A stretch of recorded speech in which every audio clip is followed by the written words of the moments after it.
Violent protest in downtown Atlanta over killing of activist. Source: Yahoo News. Date: Sun, January 22, 2023 at 7:23 a.m. Atlanta AP. A protest turned violent in downtown Atlanta on Saturday night, in the wake of the death of an environmental activist, who was killed by authorities this week, after officials said the 26-year-old shot a state trooper. Masked activists dressed in all black threw rocks and lit fireworks in front of a skyscraper that houses the Atlanta Police Foundation, shattering large glass windows. They then lit a police cruiser on fire, smashed more windows and vandalized walls with anti-police graffiti as stunned tourists scattered. The violent protesters were a subsection of hundreds of demonstrators who had gathered and marched up Atlanta's famed Peachtree Street to mourn the death of the protester, a non-binary person who went by the name Tortuguita and used they/it pronouns. Tortuguita was killed Wednesday as authorities cleared a small group of protesters from the site of a planned Atlanta area public safety training center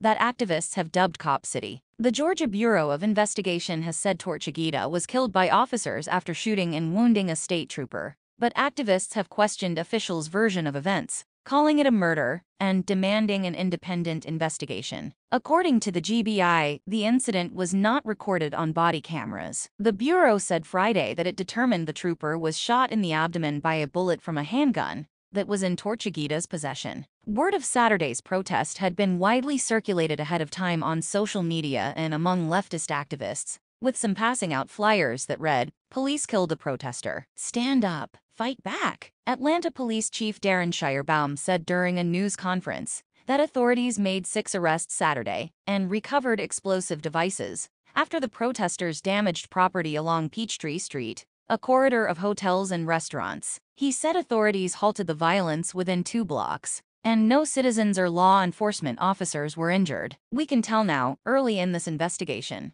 this was not the focus tonight, just to damage the windows of 3 buildings and set a police car on fire," Shirebaum said. "The intent was to continue to do harm, and that did not happen." Georgia Governor Brian Kemp decried the violence and thanked responding officers. "Violence and unlawful destruction of property are not acts of protest," the Republican governor tweeted. "They are crimes that will not be tolerated in Georgia and will be prosecuted fully." The initial hour of the demonstration had been peaceful, as a few activists shared their memories of Tortuguita, describing them as an extremely loving, caring member of the Stop Cop City community. The speaker said Tortuguita had undergone a 20-hour medic course in order to serve as a medic for fellow forest defenders who had found their home in the DeKalb County woods just outside Atlanta city limits. Opponents of the training center have been protesting for over a year by building platforms in surrounding trees and camping out at the site. They say the $90 million project, which would be built by the Atlanta Police Foundation, involves cutting down so many trees that it would be environmentally damaging. They also oppose spending so much money on a facility they say will be used to practice urban warfare. The GBI said about 25 campsites were located and removed in Wednesday's raid, and mortar-style fireworks,